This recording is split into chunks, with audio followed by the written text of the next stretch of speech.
Good evening, everyone. Thank you for joining us for a very special masterclass that will teach you all about stress, what it's doing to your health, how to manage it, and more importantly, how to de-stress this holiday season. My name is Britt with Forum Health. For those of you not familiar, Forum Health is an expanding nationwide network of industry-leading healthcare providers who serve patients with a root cause approach to care. Our network of practitioners have decades of functional and integrative medicine experience drawn from areas in clinical nutrition, anti-aging, environmental medicine, chronic disease, lifestyle medicine, and much more. For more information, visit us at forumhealth.com. All right, let's get started. Our speaker tonight is functional medicine and certified prenatal nutritionist, Brittany Golden of Forum Health Clarkston. Brittany has a combined background of conventional medicine, fitness training, and holistic healing. She is a certified functional nutritionist, as well as a certified prenatal and postpartum nutritionist. Brittany uses customized nutrition plans to reverse and delay chronic illness, and she loves helping others get their health back without surgery or medications whenever possible. Welcome, Brittany. Hi, thank you so much for having me. Yes, and thank you for wearing your Santa ears tonight. I love that. It's a great way to start the de-stressing process. Yes, So the holidays, the holidays. it seems the older that we get, it gets more stressful. I don't know if you feel that way. I definitely feel that way. There's always more to do. And I know a lot of people find the magic in their holidays dwindling a little bit. So today I would love to talk to you about how to manage stress in a healthier way so that we can actually enjoy the holidays for once a little bit more. Love that conversation topic. Absolutely. Yes, especially for women. I think we take on a lot more stress. We sure do. Our to-do lists are a scroll by the end of this. I completely agree. So I would love to just start off with the basics. What exactly is stress? Yeah. So stress is a normal response that our body has to events, that we have. We need to basically balance. So when you have a threat to your physical body or your emotional health, this stress comes in as a way to kind of balance that out. So it's different hormones that are released to manage that properly. And honestly, stress is actually a good thing. It can be. It's supposed to protect us. It's meant to be as a protective mechanism to keep us safe from harm, right? So it's our body's way of protecting us. And when it's working properly, we actually have better focus, we have better energy, we're more alert. So that's essentially what stress is. But then it's, we get to talking about what it does, and that's where we get into problems. Yes, definitely, which I think we've all experienced at some point. Yes. How would you say the average American deals with stress? The average American, not well. There's a lot of what we call self-medicating that goes on. So stress causes fatigue. And so caffeine is a big way that people self-medicate because their energy is lacking and they need that pick-me-up, right? You also have people relying on things like nicotine, so cigarettes and marijuana products, also alcohol. I've got plenty of clients. Most of my clients are female and they love their glass of wine at night, to help with that de-stressing process. And we have to work on, finding a healthier way to deal with that stress. And then you've got sedentary lifestyle because stress can be paralyzing for some people. So, they do things like sit on their phones or watch TV or play video games. And that's not helpful either, because that's going to just make us feel crummy and want to eat bad foods. And then you have some people who their self-medicating is overworking, overeating, oversleeping, so there's different ways that we do that. And not in a good way with managing this, or they'll see their doctor and they'll see the doctor for things like antidepressants, receptor blockers, anti-anxiety medications, stomach ulcer things like antacids. If stress has caused cholesterol issues, cholesterol medication, blood pressure issues, all the things. So those are the ways most Americans deal with their stress. Yeah, all of those sound very familiar. We've seen them with our friends, with our family, with ourselves. Yes, yes. I'm curious to know what the difference is between normal, everyday stress that we all encounter, and then the stress that should actually concern us. Like, when should we stop and actually pay attention? Yeah. So like I said, there's that healthy stress. It's stress is meant to be protective. But when things go chronic, as we kind of refer to it, that's where we get into problems. So you kind of have to see how your body's responding, because you're going to be in traffic and there's going to be relationship issues and there's going to be some financial struggles here and there, and that can all be stressful. And that's, you're going to have some of that. There's never a stress-free life, right? That just doesn't really exist. But then you have the people who are just really, really worked up and it's chronic and it's going on long term.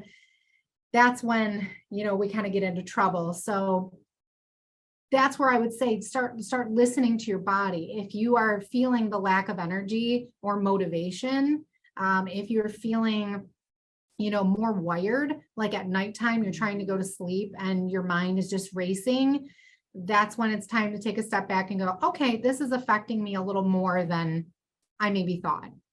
Right. That's great. Yeah, it's great to know that difference, so that Mhm. you kind of sound the alarm. Right. So now I'm really curious, what actually happens in the mind and body as a result of stress, particularly chronic stress? Yeah. So physically, when we're in that stressful situation, our heart starts pounding, right? Everybody's familiar with that. When you start worrying about something or something is on your mind, the heart pounds faster, our muscles tighten up. And this is why, a lot of times, especially with women, I feel like we get that neck and shoulder tension. That's a big one for like hanging on to stress, and we pull our shoulders up to our ears. Yeah. So the muscles are tighter. The blood pressure tends to go up under stress when you're, in a physical sense. We've got the breath becomes more shallow. So when you're taking deep breaths, you're oxygenating your brain, you're oxygenating your whole body. When you're taking shallow breaths, you're only supporting survival mode.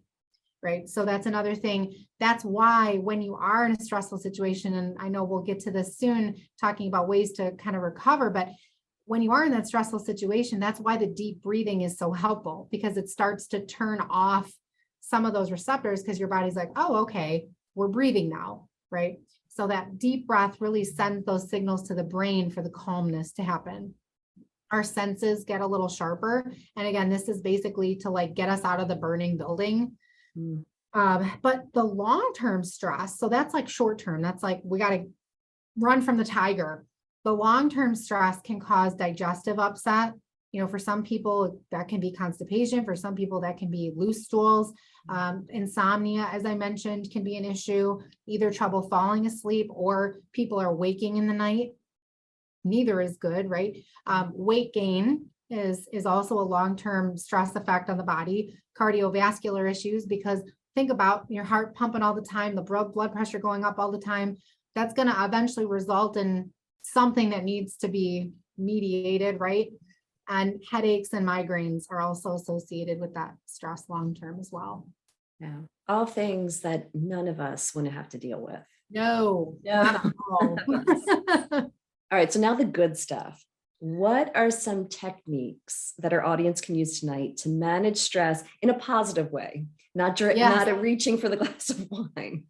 Right. So this is some gold information, you guys. So really, make sure you're listening in, because this is something I tell all of my clients, as I'm meeting one-on-one with them and we're discussing ways to mitigate this stress or identify that stress is an issue.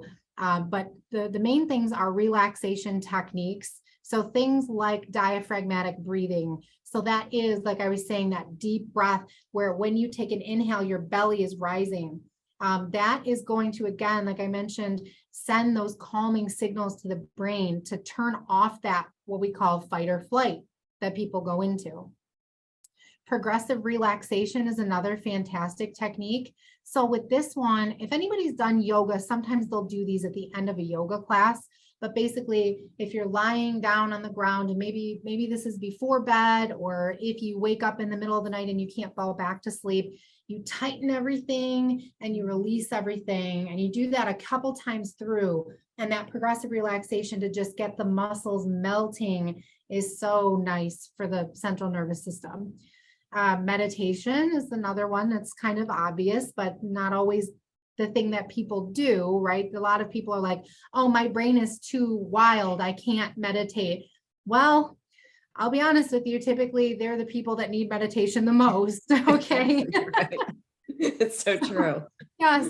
Slowing down is hard. Okay. When you're a busy-minded person, but it's necessary, because you have to think, when you're that busy mind, you're on that treadmill running all the time. And then, there's just no break. There's no rest. So meditation is just one way to do that. There are loads of free apps out there.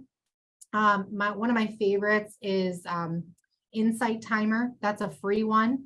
And it's got loads of things on there in their library, anywhere from 2 minutes to 45 minutes that can be done. So that's the thing, is this doesn't have to be this long drawn out procedure. You can just sit down and put your feet on the ground and take some deep breaths and connect with your body. And that pulls you away from the planning and what's happened in the past that we can't control or change. It really just brings you into that present moment to just, and it can set the tone for the day, or it can be something that's a really great way to end the day on. So that's something I recommend to all my clients to do. And the last thing in the relaxation techniques would be yoga. Another obvious one, but again, not everybody is willing to try. So if you've never done yoga, there's tons of free content on YouTube. That's really awesome. One of my favorite yogis is her YouTube channel is called Yoga with Adriene, and she's fantastic. Yeah, pretty well known. She's super goofy, and so it's nice because she's really light, and it's not like a serious. If she falls, she laughs at herself, and it's great. So it kind of takes the pressure off, and then you're not in a classroom. But she's got all kinds of yoga on there for beginners, yoga for morning, yoga for golfers. I mean, there's seriously, like, whatever you are, there's yoga for you. Exactly. Yes. So I would say, those are some techniques for sure, as far as managing stress in a nice, healthy way. I think that's great. Even like you said, even if you take 5 minutes, because I know everybody's so busy during the holidays all year, right? We're constantly moving, but even 5 minutes can set the tone of your whole day or end your evening in a better way. So just carving out that time is the first step. It's the hardest, the first step. Creating that space and committing, to it. But it does become easier, because my finding is people are like, wow, I really start to look forward to that time that I've carved out for myself, and that time that I'm not sitting here thinking about my to-do list. So it's easy for them once they get in the hang of doing it. Absolutely. Yeah, it's practice like anything else, and a great form of self-care that I think we all deserve, all of us. Yes, for sure. So, why do you feel like the holidays are especially stressful? What do you think it is? Well, as you said, just even, I think age has some to do with it, but I also think it's the fast moving pace of our society. It just has only gotten faster with the advent of the internet and everybody being connected and comparing, to, oh, well, they're doing this and they got family portraits done, and I need to get family portraits done, and we need outfits for that. And it's like it just never ending cycle.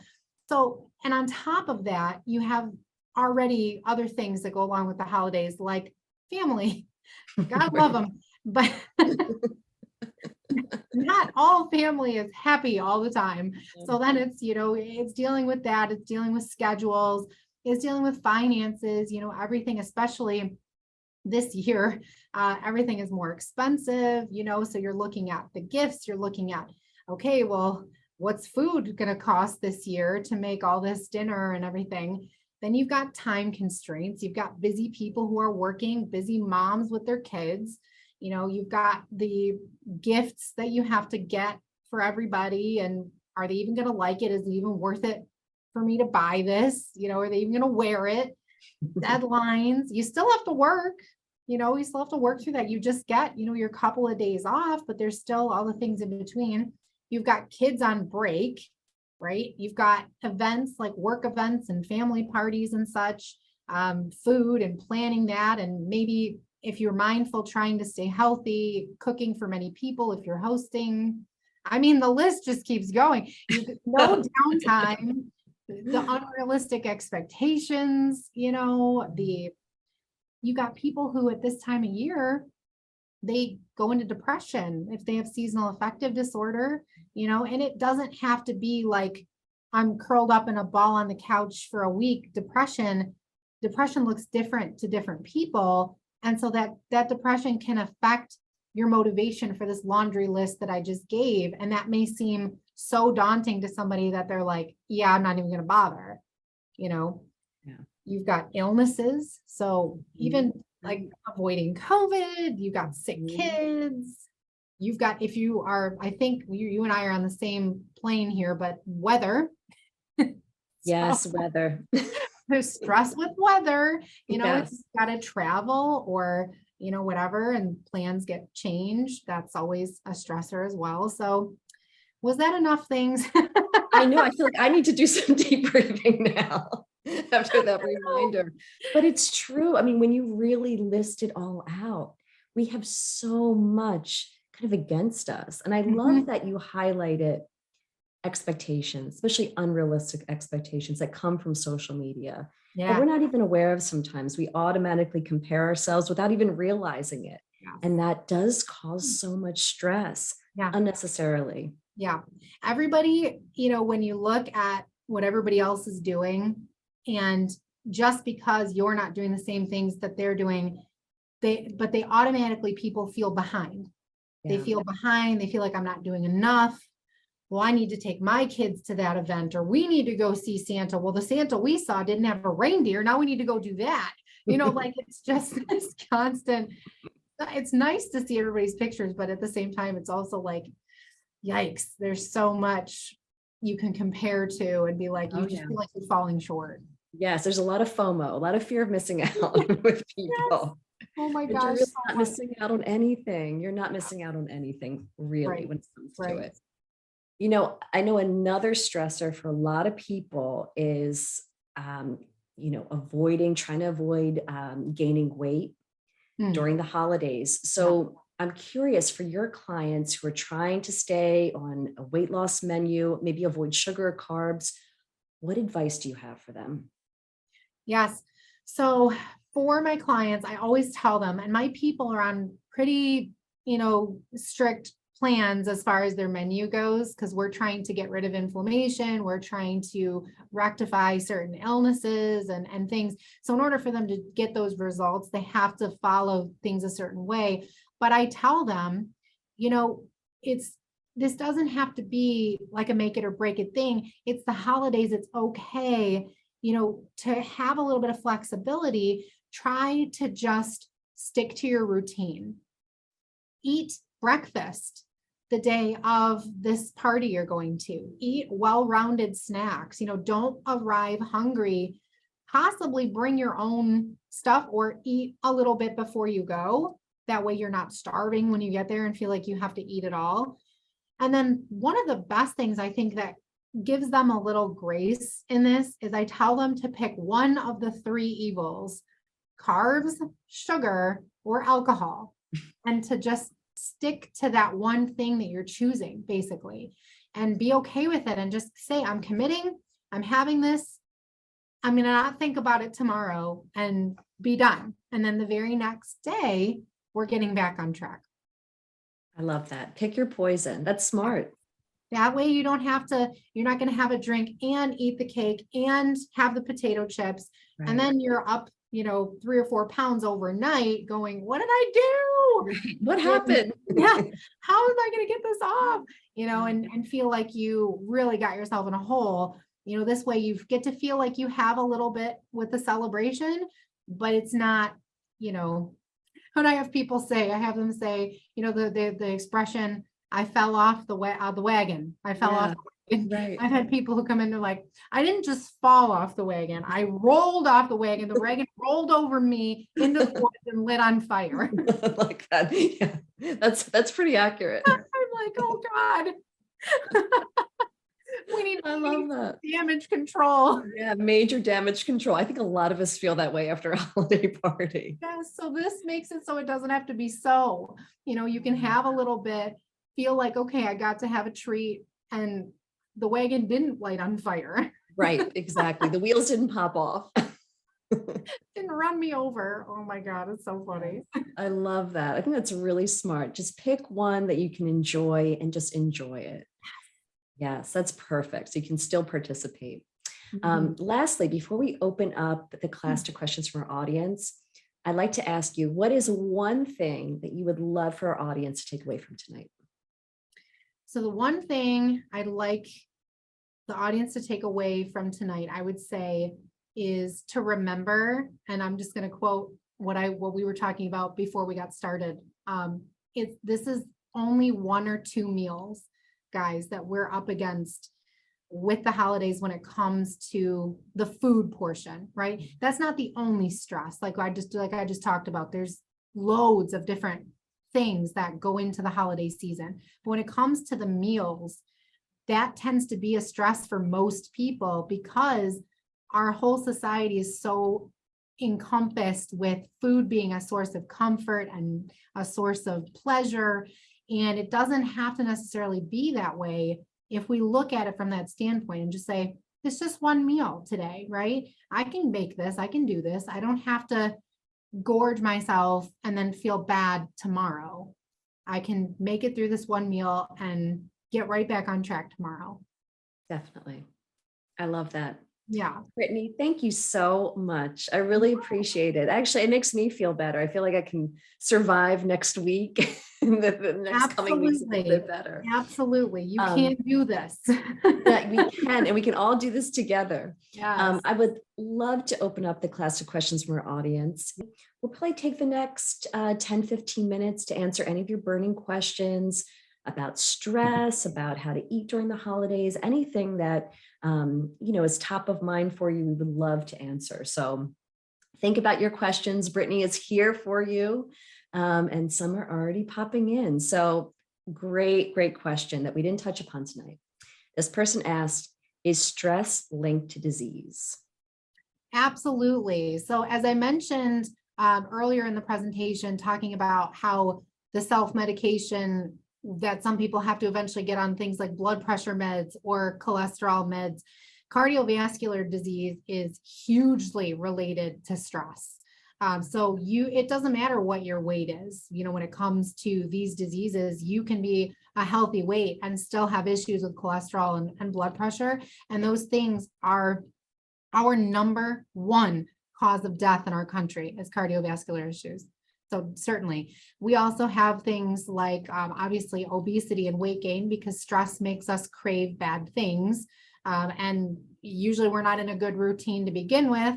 So here we go, gaining the weight. And especially, I think the average from Halloween till January to New Year's is 7 to 12 pounds of gain for the standard American. Wow. Mm-hmm. Wow, that's a lot. That's a lot.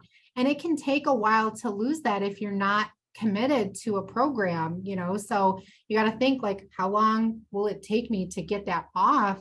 It can be 2 or 3 months for some people, and that's with following everything diligently. Yes. Digestive issues, as I mentioned, stress can very, very much be tied to digestive problems. Diabetes can be a result or have stress be a component to type 2 diabetes. Accelerated aging, which none of us want that. Come on. No, we don't need any help. We don't need any help. No. Obviously, issues with depression and anxiety, mood disorders, you have a lot of that going on when it comes to stress, hiking all that stuff up. And then one that, you maybe wouldn't think, but cancer can actually be another. Stress can be a component. There are other factors. It's not just stress causing that, but if you have all the environmental and the genetic factors and then you put stress on top of it, you've got kind of a perfect storm. And you want to create an environment that cancer is not conducive for. Stress is a great place to start to work on that. So definitely connected to disease. Definitely. They always say stress can kill you, and it is true. It's even though we can't see it, it is a real physical thing. For sure. Another great question came in. What is adrenal fatigue and what does it have to do with stress? So the adrenals, I work with adrenals all the time with my clients. And if anybody is not sure what these are, they're little tiny glands about that big, and they sit on top of your kidneys, and they are what produce your stress hormones. So say you're in the car, you're driving, you look down, fiddle with the radio, and you look up and you got to slam on the brakes real quick. Your adrenals just emitted some cortisol, some adrenaline, those things that I talked about at the beginning of the presentation to keep you alive, right? To keep you safe. But the problem is we have that in a healthy way, right? But if we're in chronic stress, if we're working on a project for 6 months at work and it's keeping us up at night and we're not balancing and we're not eating well and the list goes on, you don't just get that little squirt of cortisol like you're driving and whoa, you're getting constant. It's like you turn the faucet on and rip the knob off, right? And so what then happens with adrenal fatigue is your adrenals finally are like there's nothing left to give this person, right? And so when they get overloaded, we get symptoms, right? So they begin to do a poor job with what they need to do, and they rely more on the thyroid to do their job. And we get things like fatigue. So fatigue is one of the first things that pops up for people when they have issues with their adrenals. They are exhausted in the morning, regardless of how much sleep they get. They're tired around like 2 p.m.-ish and get that crash. And they're just like, oh my God, it just doesn't matter how much I rest. I'm still tired. And that's why, because you're not getting your regular cortisol jolts the way that you need to stay awake. Weight gain is another one, because when you've had massive amounts of cortisol going through your body, it's very inflammatory. But here's the fun kicker. It also breaks down to sugar and gets stored as fat. Oh, lovely. That's great to know. Isn't it? Yeah, super great. You've got hormone imbalance that can result from this because all the hormones work synergistically in the body. So if you have cortisol a whack, then guess what? There can be women who have female hormone imbalances as a result of this as well. And men can have male, issues with testosterone and things like that can go on. Salt cravings can result from adrenal fatigue as well, because of aldosterone. I won't get into too much of that because it's kind of sciencey, but there's an imbalance with aldosterone. And what this does is it makes you crave salt, and there's this imbalance that's going on. So that again, you're leading to more inflammation, more weight gain, because the salt is going to probably come from yucky food. Depression can be a result of this. And then sleep disturbances, because your cortisol should be peaking in the morning when we wake up. And some people it's flip-flopped. So you've got people who are waking up in the morning dead to rights. And then you've got other people who at night are like, I can't fall asleep and I need to go clean the house and go zip around, but I've been exhausted all day. I don't understand this. Right. So yeah, adrenal insufficiency is no joke. So it's definitely something I work on a lot with my clients to balance the endocrine system and get that in a better spot. That's great. Because it seems like it's just a vicious cycle, right? You're sleepy in the afternoon, so you take more coffee, and then you're wired. So you do wine, and you're in this endless coffee wine loop. Endless. Most people are in. Exactly. 100%. Yes. It doesn't help you out. No. Not at all. Speaking of very kind of similar, I know it's in the news a lot lately. People are talking about burnout with their jobs, burnout with their responsibilities, with everything. Is there a difference between stress and burnout, or are they the same? Or are they linked? So I would say it's kind of like that, the question you asked me earlier with the daily stress and then the extreme stress that causes symptoms, and I would say adrenal fatigue would be a part of that component as well, because that's what that looks like. In fact, I used to do this exact presentation, ears and all, in here in my building physically, and my slideshow that talked about adrenal fatigue is literally a polar bear like slumped over, because that's exactly what it feels like, is that burnout. So it's just basically you've had your foot on the gas so long that you've now run out the tank and your car is just puttering, basically is what that is. Yeah. No rest. I think so many of us, especially women, we don't know how to just rest. We almost feel guilty sometimes for resting, and we deserve to rest. We need to rest. Yep. You're so right. As part of our self-care, because you can't do it all. And men Yeah. too, you can't do it Yeah. all. Yes. I don't know what it is about the difference in gender. I tell you what, my husband can sit down and read a book, no problem, in the middle of chaos. It's like the middle No of guilt. chaos, and he's just like immersed. And I'm running around the house and doing everything. And he's like, I think you don't know how to relax. So trust me when I say, you guys, this isn't like just something that comes natural to me either. It's something I've had to work at to build this routine and to really make sure I'm taking care of myself, because otherwise nobody's going to do it for me. Absolutely. I'm the same way. I'm raising my hand too. I work on it every day. It's very difficult to rest and relax. It's very difficult, but that's okay. We're going to do better after this, masterclass tonight. We're going to do so much better. Somebody just wrote in and said, how can you help someone that you know is chronically stressed? So the first things that I usually start with, sometimes I'll add on some product. Okay, so the product may consist of something called adaptogens. If anybody's ever heard of those before. So adaptogenic herbs are herbs that help the body, that's why they're called this, to adapt to that stress. Now, here's the deal. Adaptogens are not going to be like the one size fits all, and it's not going to be the one thing that helps that individual. It's got to be kind of a collaborative program, but it can be beneficial if they're doing their part with, removing the foods that can be stressed to the body and irritating to the body, if they are doing the proper workouts. So that's another thing, is sometimes I have people come in and they're like, I don't understand, I hit menopause and I finally got to the point that I could take care of myself because my kids are old enough. So now it's time for me. So I'm going to these boot camps and I'm doing all these trainings and running myself into the ground. And all I am is tired and more overweight. Mm-hmm. And most of the time they're not eating enough. They're over exercising and doing exercises that are inappropriate for their age group now. So I recommend, if you are chronically stressed and feeling that fatigue, you should not be doing a million burpees a day. That's not going to work. So you're going to want to focus on restorative exercise like yoga, Pilates, bar, walking is great.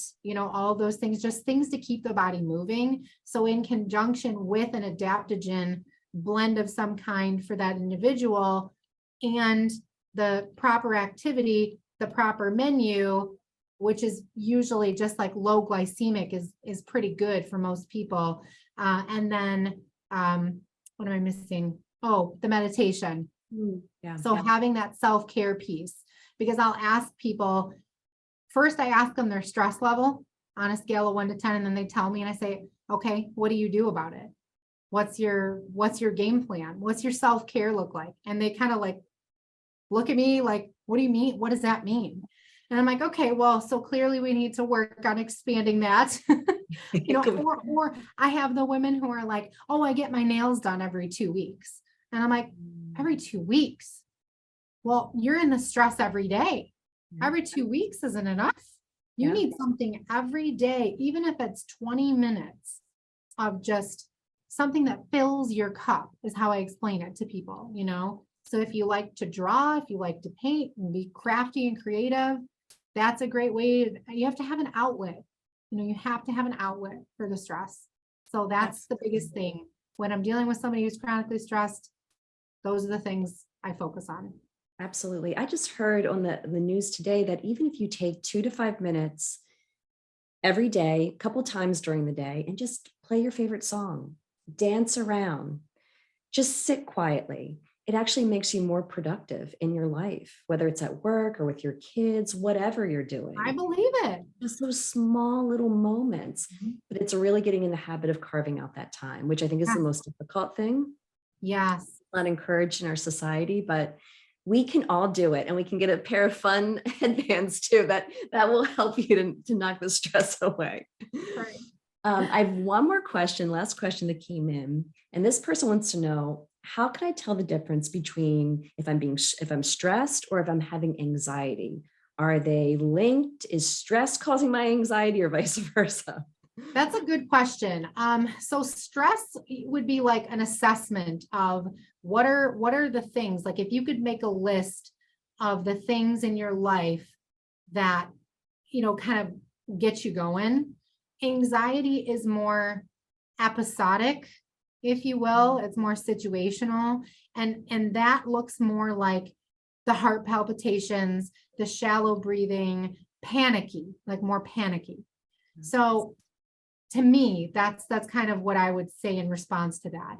So you still need to deal with it the same way, no matter which one, you're facing. The stress is probably more of a daily, which is then leading towards those episodes of panic or anxiety. That's usually how it goes. So when anxiety is not, no, when stress is not managed appropriately throughout the week, you're going to probably be more predisposed to having those anxiety-like issues. Yeah, that makes sense. Yeah. That Yeah. makes sense. I'm glad you A meditation. separated those two. Yeah. I'm glad you separated those two because it is confusing sometimes. You don't It always is. know what you're experiencing, but Yes. all of that makes sense. Brittany, it is always such a pleasure to talk to you. I always learn so much. And Good. you've helped me. I know there's a lot of things I'm going to start doing. Yes. Yes, starting for sure. tonight. Get Yes, that deep breathing going. for Just really sure. appreciate your time, your Yes, expertise. I want to end on one more note for everybody. I Yeah. know you already asked me like what's the main thing I want people to take away, but I want people to also understand in regards to stress with the holidays, just don't go overboard, with all the things. Take care of yourself by saying no at least once, maybe more if you have to. You have to set those boundaries, and people won't know what those boundaries are unless you make them. And it doesn't have to be a nasty thing. It can be, we just can't commit to that this week. We had a lot going on. Don't overdo it. Don't overschedule your time, manage it. It's okay to slow down, let go of perfectionism, and just enjoy what you can. Enjoy the moments, because all of a sudden it's January. And for me, at least, we start getting into the crazy snowfall, and we're like, just barricaded inside. And sometimes that's not so bad, after having all those events, right? Right. But just trying to take the time to enjoy taking those moments to just stop and take the room in, look at the pretty lights. Yeah. It's the simple enjoy. things. Yes.